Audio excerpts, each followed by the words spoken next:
예수 우리 왕이요. 우리 1절 부르겠습니다.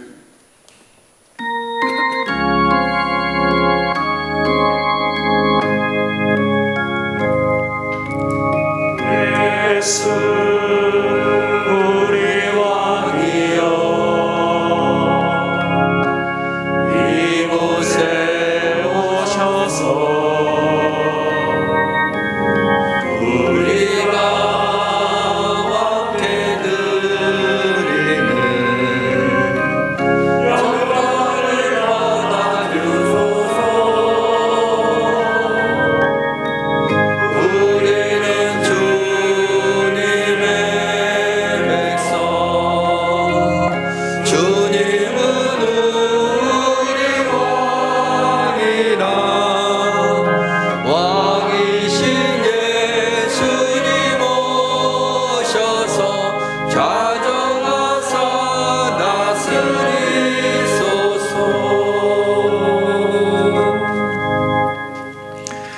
이번 특별 연주는 우리 바이올린의 김예진님, 그리고 바순의 우리 정다정 집사님, 천안 시향, 천안 오케스트라에서 지금 연주 활동을 하고 있는데, 오늘 천안에서부터 두 분이 올라왔습니다. 올라와서 우리 보통 3부 때 특별 순서를 많이 갔는데, 오늘은 1부와 2부 때 우리 찬양 연주를 듣게 됐습니다. 우리 박수로 맞이해 주시죠. 네.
빌립보서 4장 11절과 12절 말씀, 13절 말씀까지 같이 읽겠습니다.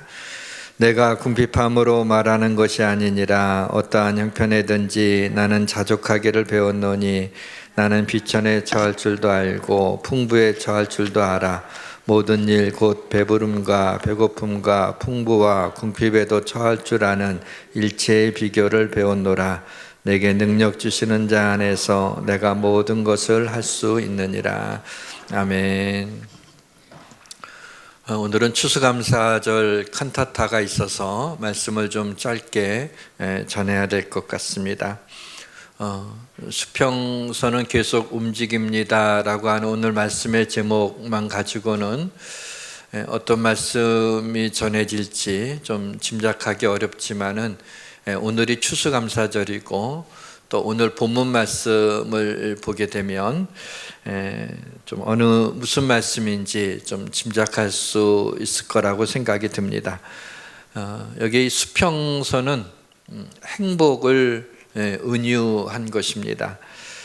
드넓은 바다에 배를 타고 나가면은 거기 수평선이 보이게 됩니다. 그래서 배를 타고 한참 나가도 수평선은 여전히 있습니다.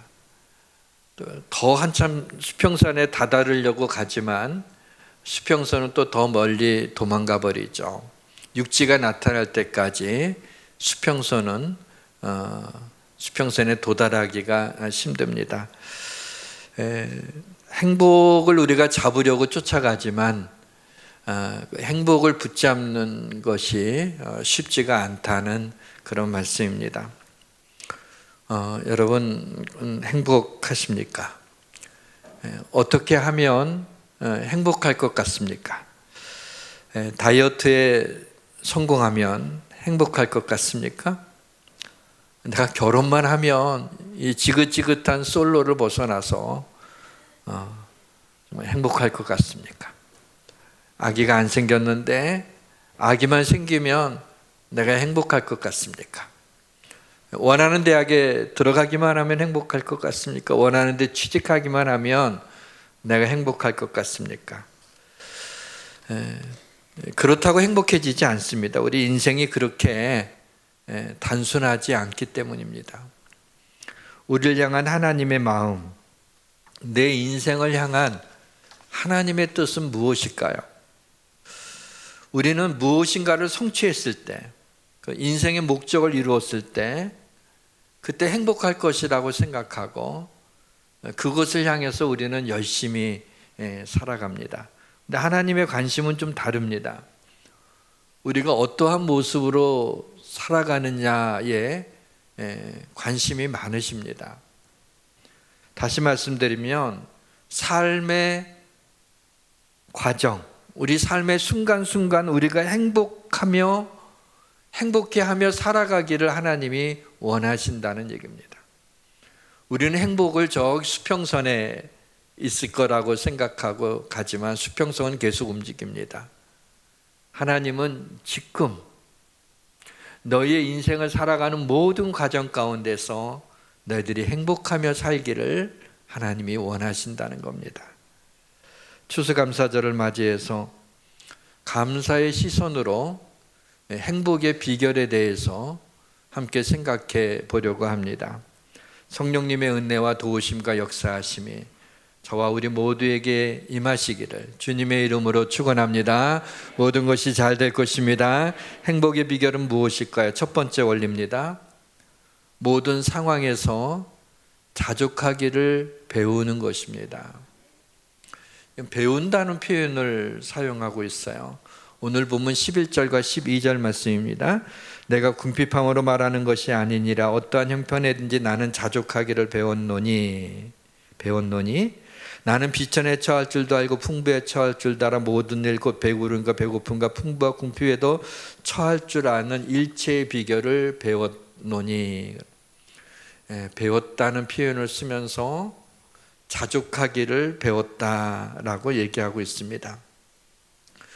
우리는 내 상황이 내가 원하는 열망하고 일치가 되었을 때 행복할 것이라고 생각이 듭니다. 그렇지 않습니다. 행복은 우리의 상황에 달려 있지 않습니다. 참된 행복은 어떤 상황이 충족되어지게 되면 얻어지는 것이 아닙니다. 전도서에 보면은 눈은 보아도 족함이 없고 귀는 들어도 차지 아니하는도다. 내가 어떤 원하는 것이 있는데 그것이 나한테 채워지게 되면은 행복할 것 같은데 그렇지 않다는 거예요. 이 조그만 몸뚱어리에 우리 욕심이 얼마나 큰지, 좋은 것을 보게 되면 더 좋은 것을 갖고 싶은 것이 우리 인간의 욕심인 것입니다. 우리는 좀 더 많이, 좀 더 좋은 것, 좀 더 큰 것을 얻으면 행복할 것이라고 하는 거짓에 속아서 우리의 삶의 힘과 에너지를 다 쏟고 나중에 지쳐서 인생을 마감하는 경우들이 많이 있습니다. 그러한 것들을 얻기도 쉽지 않지만 얻었다고 해도 한동안 행복하고 감사할지 모르지만 어느 정도 시간이 지나고 나면 또 다른 문제에 봉착하게 되는 것입니다. 누가복음 12장에서 예수님이 한 부자의 비유를 들면서 그를 어리석다라고 이야기합니다. 한 부자가 밭에 소출이 풍성해서 마음속으로 생각하길 이 많은 곡식을 쌓아둘 것이 없으니 곡간을 더 크게 짓고 거기에 쌓아두고 여러 해 쓸 물건을 많이 쌓아두고 이제부터는 평안히 쉬고 먹고 즐기자, 그렇게 생각을 했습니다. 하나님이 그를 향해서 어리석다 그래. 오늘 밤에 내 영혼을 도로 찾아가리니 그러면 네 준비한 것이 누구의 것이 되겠느냐. 자기를 위해 재물을 쌓아두고 하나님에 대하여 부여하지 못한 자가 이와 같으리라 라고 말씀하고 있습니다. 그렇죠.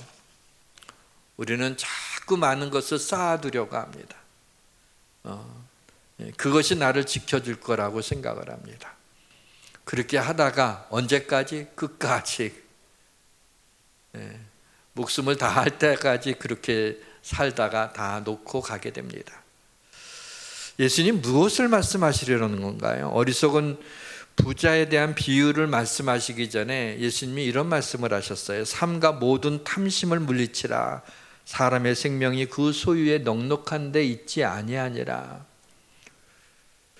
이 어리석은 부자의 비유를 들은 이유는 그 부자의 그 탐심 때문에 내가 많은 걸 쌓아두고 있겠다 그러지만은 하나님이 생명을 거둬가면 아무것도 아니라는 거예요. 탐심을 물리치라는 그 말씀인데 저는 이 비유를 여러 번 읽다가 생각할 때 오늘이 중요하다라고 하는 메시지를 여기서 발견할 수 있었습니다. 주님이 비유 가운데 탐심을 물리치라는 주제로 말씀하신 것이지만 이 비유 속에는 그러니까 오늘이 중요하다는 얘기를 하고 있다는 겁니다. 나중에 그 어느 날 행복을 찾으려고 하지 마십시오. 언젠가는 내가 행복해지겠지라고 하는 막연한 기대를 갖지 마십시오. 그건 심한 고문입니다. 지금 즐거워야 되고 지금 행복해야 돼요. 지금 감사해야 돼요. 그럼 이렇게 사는 우리의 삶의 라이프 스타일이 평생을 가는 거예요. 오늘을 감사하십시오. 오늘이 내가 사는 날입니다. 그래서 하나님이 바울이 힘든 가운데 있을 때 나한테서 육신의 이 가시가 떠나가기를 3번이나 간구했는데 하나님은 내 은혜가 내게 족하도다 그랬어요. 우리는 가시가 떠난 다음에 행복할 것 같은데 하나님께서는 족하다, 내 은혜가 족하다. 그래서 바울이 육체의 가시, 병이 있었지만은 나로 하여금 겸손하게 하시고 하나님만 의지하게 하시고 하나님의 영광을 자신에게 담는 거라는 걸 알고 하나님 앞에 나의 약한 것을 자랑하노라 하면서 감사드리고 있습니다. 여러분이 지금 어떤 상황에 처해 있을지라도 어떤 어려움이 혹시 있는지 몰라도 어려움이 해결되고 나서 감사하는 것이 아니라 지금 감사하시고 지금 해피하시기를 바랍니다. 행복의 비결 두 번째 원리는, 행복은 어떤 걸 성취해서 획득해서 얻어지는 것이 아니라 발견하는 겁니다. 여러분에게 없는 것들도 많죠. 여러분에게 있는 것을 발견하는 게, 그게 감사하고 행복한 길로 가는 길입니다. 잃어버린 것을 생각하고 속상해하기보다는 지금 내게 있는 것을 감사하시기 바랍니다. 얼마 전에 무슨 어떤 일로 인해서 좀 잃어버린 게 좀 있었어요. 그 얘기하다가 아내하고 상당히 마음이 상했어요. 나중에 생각해 보니까 얼마나 내가 어리석은 줄 몰라요. 이미 하나님이 베푸시는 은혜가 얼마나 크고 얼마나 축복이 많은데, 그 잃어버린 것 때문에 그거 생각하느라고 며칠을, 그런다고 돌아오는 것도 아닌데, 그래서 참 어리석구나, 내가 어리석구나 라는 것을 생각해 봤습니다. 잃어버린 거 생각하지 마시고 속상해하지 마시고 지금 내게 있는 것, 하나님이 주신 것으로 인해 감사하시기를 바랍니다. 어떤 사람이 누구한테, 이제 자기를 잘 아는 사람한테 내 장점과 단점을 말로 하지 말고 두 페이지에다가 써서, 하나는 내 장점을 좀 네가 기록하고 또 다른 페이지에는 내 단점을 네가 솔직하게 좀 써라. 나 자신을 한번 좀 돌아보겠다 그랬어요. 그래서 내가 정말 있는 대로, 내가 생각한 대로 써도 되냐고. 오케이. 그래서 그 사람의 장점을 썼습니다. 그 다음에 단점을 썼어요. 그런데 장점이 너무 많은 거예요. 95%가 장점이야. 그 사람은 칭찬하고 좋은 것을 많이 썼어요. 그냥 5% 정도만 그 사람의 단점이라고 생각하는 걸 썼어요. 페이지 두 개를 딱 줬어요. 여기는 가득 채워 있고 여기는 조금밖에 없어요. 근데 여기는 장점이고 여기는 단점이에요. 여러분 같으면 어디를 먼저 보시겠어요? 어떻게 보게 되면 장점부터 볼 것 같은데 그렇지 않다는 거예요. 일단 내 단점에 뭐라고 썼나 하고 그것을 보고 속상해 한다는 거예요, 사람들이. 사실 사람에게 누구나 장점도 있고 단점도 있잖아요. 그러니까 단점이 5% 있는 거면 아주 준수한 거예요. 선방한 거죠. 그러면 그건 좀 자기가 알고 좀 고쳐나가면 돼요. 그걸로 마음 상해할 이유가 아니라 95%의 장점을 쓴 거에 대해서 감사하고 자랑스럽게 생각하고 뿌듯해하면 되는데, 그런 거 갖고 즐거워하기보다는 그 5%의 그거 갖고 말이야, 너 그렇다고 이렇게 쓰냐 말이야 하면서 마음 상해하면서 그게 우리 인간이죠. 우리의 삶에 밝은 부분을 보고 감사하고 하나님의 은혜를 생각하면 얼마나 많이 있어요. 그런데 우리는 자꾸 어두운 부분을 보고 힘든 걸 보고 못마땅한 거 생각하고 그렇게 하면서 우리 마음을 그렇게 찢어놓는 것을 보게 됩니다. 우리 인생에는 삶에 많은 변수들이 있습니다. 그 변수를 초월할 행복을 주실 이는 그리스도밖에 없습니다. 그래서 바울은 어떠한 형편이든지 자족하기를 배웠노니 일체의 비결을 배웠다.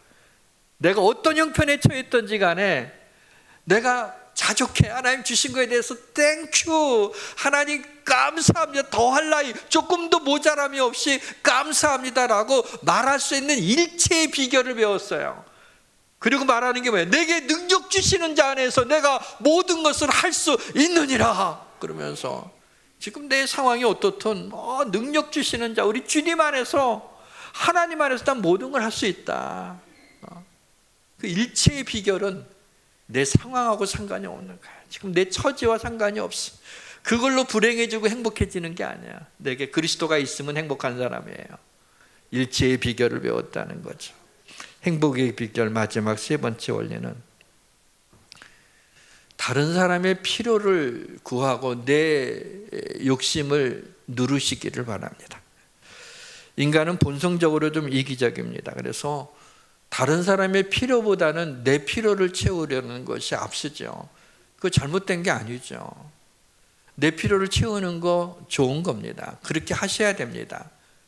그러나 내 필요를 채우고 필요가 채워졌어요. 근데 더 필요를 채우려고 하는 거예요. 그건 욕심이에요. 내게 주신 것으로 만족해요. 감사해요. 그런데 더 그렇게 원하죠. 그래서 다른 사람의 필요를 돌아볼 겨를이 없어요. 와, 그 사람 굉장히 가진 게 많은데 엄청난데? 그러나 어려운 사람에 대해서 나눠주지 못합니다. 왜? 좀 더 모아야 되니까. 록펠러가 그랬다 그러잖아요. 어떤 기자가 와서 선생님 가진 것에 만족합니까? 만족 못한다. 얼마면 되겠습니까? 조금만 더. 세계적인 부자도 그런데 하물며 그게 우리 인간의 욕심이라는 거죠. 우리가 뭔가 나눌 때 내 욕심을 누르고 내게 주신 것, 하나님이 내게 주신 것이라고 생각하고 그것을 나누게 될 때, 하나님 앞에 드릴 때 우리는 행복감을 느끼게 됩니다. 나눌 때는요, 나누는 그 상대방에 내가 나누어주는 어려운 사람의 입장에 서는 것보다 더 중요한 것은 주는 사람의 마음이에요. 뭐냐면 나눔이나 하나님 앞에 드리는 헌금은요, 내 것을 드리는 게 아니에요. 하나님이 내게 맡겨주신 것을 하나님의 뜻에 맞게 사용하는 것뿐이에요. 잘난 척하면 안 되는 거예요. 하나님이 재물 얻을 능력을 주셨고 내게 맡겨주셨어요. 귀한 것을 청지기로서 하나님이 무엇을 원하시는지 생각하며 그 가운데 하나님의 사업에 몸된 교회의 필요를 위해서 드리기도 하고 어려운 사람들을 위해서 나눠주기도 해야 되는 거죠. 그래서 내 마음에 내 것을 준다고 생각하지 말고 하나님이 내게 맡겨주신 것의 일부를 드리고 다른 것들은 나의 삶을 풍성하게 할 수 있도록 하나님이 축복해 주신 거예요. 구제와 헌금은 재정적인 면에 국한되는 게 아니에요. 여러분 어려운 사람을 좀 돕고 하면요 마음이 행복합니다. 하나님 앞에 정말 감사함으로 헌금을 드리면요 너무 기쁩니다. 왜냐하면 이것은 그냥 물질이 어려운 사람에게 전달되고 하나님 앞에 드려졌다는 데 국한된 게 아니라 영적인 것에 연결되기 때문에 그래요. 빌립보 성도들이 바울에게 선교헌금을 보냈어요. 그래서 선교 활동하는 데 있어서 또 예루살렘 교회의 가난한 성도들을 위해서 구제와 선교를 위해서 쓰라고 빌립보 성도들이 상당하게 그 헌금을 바울에게 맡겼어요. 근데 바울이 뭐라고 얘기하냐면요. 이는 받으실 만한 향기로운 제물이요 하나님을 기쁘시게 한 것이라 그랬어요. 이것이 어려운 사람을 도와주는 거니까 그 사람한테 유익이 되고 선교하는 데 도움이 된 거죠. 근데 그게 물질이죠. 그렇죠? 재정적으로만 머물러 있지 않고 뭐라고요? 하나님이 받으실 만한 향기로운 제물이고 하나님을 기쁘시게 한 거라는 영적인 것으로 연결되는 거예요.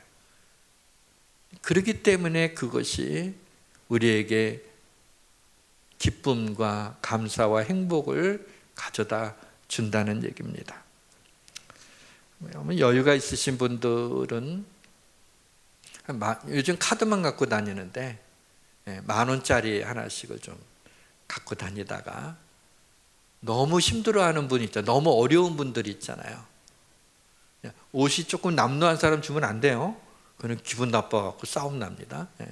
정말 힘들어하는 분을 어떻게 보게 되었을 때 하나님이 감동을 주실 때 그럴 때 10,000원짜리 한 장이라도 아무 그것도 없이 힘드시죠?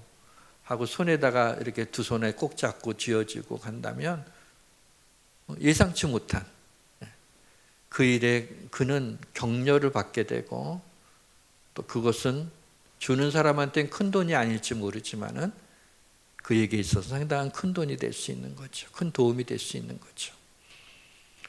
그렇게 하고 나면 하나님께서 기뻐하시면서 우리의 마음에 행복감을 하나님이 주시는 것입니다. 우리에게 10,000원으로 얻을 수 있는 유익보다 더 큰 감사와 복을 주시는 거예요. 그래서 나눔이 욕심의 해독제가 되는 겁니다. 하나님 앞에 드릴 때 우리는 행복해집니다. 감사는 하나님을 향한 우리의 믿음의 반응이기 때문입니다. 기도하겠습니다. 하나님 아버지, 감사합니다. 오늘 추수감사절 날 행복의 비결이 뭔가 우리가 짤막하게 생각해 봤습니다. 성령의 은혜로 우리의 마음에 감사가 넘치게 하여 주옵소서. 예수님의 이름으로 기도합니다. 아멘.